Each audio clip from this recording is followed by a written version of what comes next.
Hello guys, bumili kami ng bagong handy fan ito. Dalawa pong binili namin.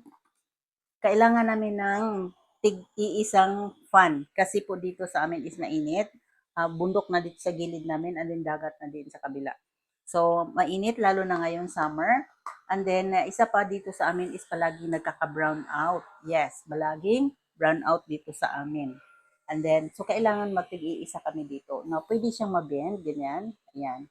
Then, mayroon din pong cord dito, pang charge. And then, mayroon ding belt. So, itong belt is lagay mo lang dito. And then,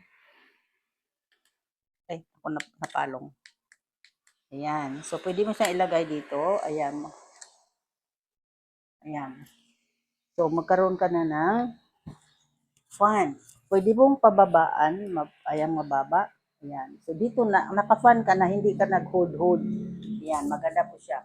And then, pwede po siyang, pataasan lang. Ganon. And then, maganda rin ito, kasi hindi siya masyadong maingay.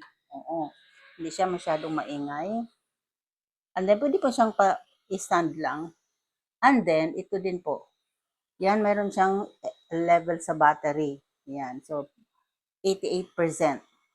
And then, mayroon din po siya itong level kung gaano kalakas. Ayan, 1, 2, 3, and 4. Yan, malakas na yan. Hindi po siya maingay. Ang napakaganda pa nito is, mura lang po siya. Very affordable. So, ganito po. Maganda po siya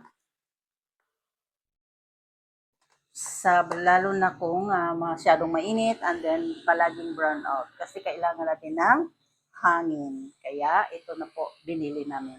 So, bye-bye!